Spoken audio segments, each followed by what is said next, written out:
Hello friend. I want to tell you about the Mitsubishi ASX car.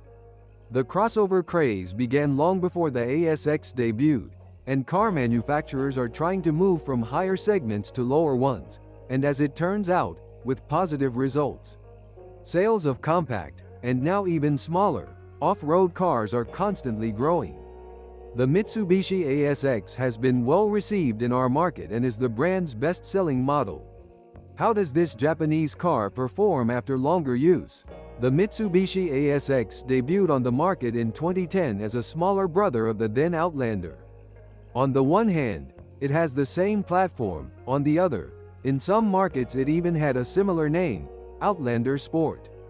Thanks to the long floor pan, shortened not between the axles but at its ends, the ASX provides a lot of space for passengers and good off-road geometry for a crossover. The bodywork is strikingly reminiscent of the second-generation Outlander after the facelift, and it is no wonder that Mitsubishi does not want to change this appearance, because the third-generation Outlander looks bland compared to the ASX. Engines. The engine range theoretically included 2 petrols and 2 diesels. In practice we have only 2 engines. The first are MIVEC units with a capacity of 1.6 L and power of 117 horsepower and 2.0 L and power of 150 horsepower.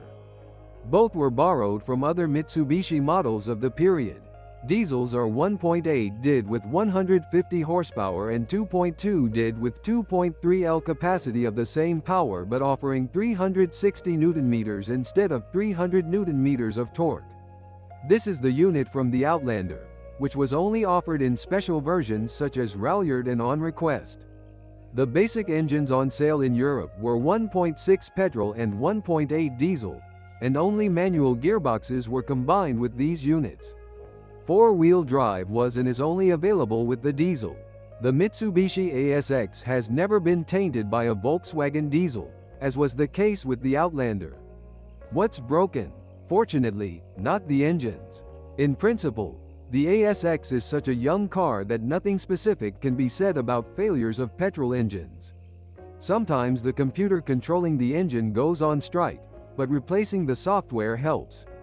It is a durable and above all quite simple design with a MIVEC timing system, very well developed by Mitsubishi. And the same can be said about the original diesel engine design. Except that here certain shortcomings begin to be felt. The most serious are problems with the particulate filter. The appropriate light on the dashboard and the oil level rising can happen even under warranty, and it is worth taking it to a service center and changing the oil to fresh, under warranty, of course. This problem cannot be underestimated. Of course, getting rid of the filter is also a solution, but we cannot honestly recommend it. The second issue is the turbocharger. But here we have good news, not bad. The ASX turbocharger from the factory tends to whistle, and to a very audible one.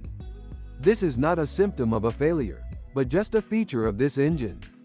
It is worth remembering this when visiting an independent workshop for a checkup, where the mechanic can rip us off for serious expenses, even unintentionally, because a loud turbo whistle is one of the signs of its wear. Unfortunately, such a feature causes a problem after a longer mileage, because, at least by ear, it is difficult to assess the technical condition of this element. The drive, like the engines, is not prone to failure and you can enjoy good traction for many years. The same applies to the gearboxes, which, as I mentioned, have been working clumsily since new.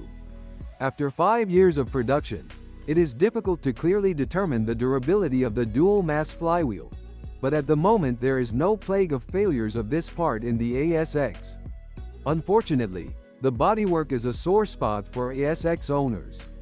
Not only is it covered in a thin, delicate layer of paint, but it can also corrode. Mitsubishi has never claimed that the Outlander or ASX are cars for off-road driving, but I advise you to be careful even on gentle off-road terrain. The paintwork can be scratched by the first weed or bush that would not leave a mark on many other cars. The front end quickly starts to chip. What's worse is that despite its young age, the ASX can corrode, often from the inside. Only under the paneling can you find corrosion, although it also appears on the boot lid and exhaust system. In such a case, it is worth using the 12-year perforation warranty, but only on condition that it is a car from a European showroom and serviced. Here, the origin of the car is important. Mitsubishi ASX owners have no major suspension problems, although some rubber elements, mainly stabilizer links, do wear out. There is no need to worry about replacing the front wishbones, as you can just replace the pivot. The front brake discs seem a bit too delicate and may vibrate after a longer mileage. The thermal mismatch of these elements to the model is the norm in Mitsubishi. Overall, the car does not stand out from its competitors. Diesel burns around 6 to 7 L, 100 kilometers, while petrol is around 8 to 9 L, 100 km. You can easily install a good quality gas installation for the 1.6 engine.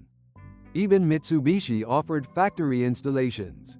Reliability is currently at a good level, but unfortunately servicing can be very expensive. First of all, it is worth noting that the 1.8-liter diesel was used only in Mitsubishi and it is difficult to buy spare parts for it outside of ASO. This is a very good, modern design with a low compression ratio and high work culture, and this means nothing more than expensive injection system components and other parts. A variable geometry turbocharger, Denso injectors and a dual-mass flywheel are a real fortune when you convert them into money.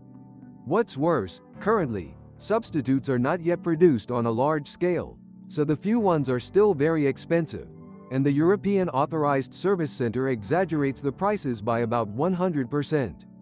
We are not exaggerating, because even on our western border you can also buy parts cheaper by about 30 to 50% in authorized service centers. The rescue, of course, can be substitutes, used parts and invaluable knowledge about interchangeable parts with other models. Some parts fit from Outlander and Lancer, as well as twin SUVs from the PSA group. For example, the dual-mass flywheel is identical to the Outlander 2.2 DID. Is it worth it? It's definitely worth buying a new car if you want to drive it for a long time. Mitsubishi currently offers very good warranty conditions, and as you can see, the ASX holds its prices quite well. Buying a used car is always a risk, although in the case of a maximum 5-year-old Japanese car, not so big. A small risk of breakdown is one thing, but high service and repair prices are the other side of this car's coin. For example, the competitive Qashqai will be cheaper to repair, although certainly not as reliable.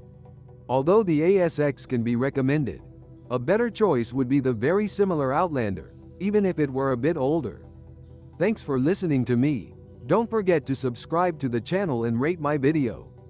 If you know of any problems with this car that I haven't mentioned, be sure to write about them in the comments. I have good news for you. Now, if you are planning to buy a used car, or learn more about your car, you no longer need to search for the information you need on the internet. We have collected everything in one place for you, on the website carme.pro. Here you can find out everything about the car, what breaks and at what mileage, any problems with engines, chassis or gearboxes, which trim levels are better not to mess with, and how not to lose money buying a used car. You will learn all this on carme.pro.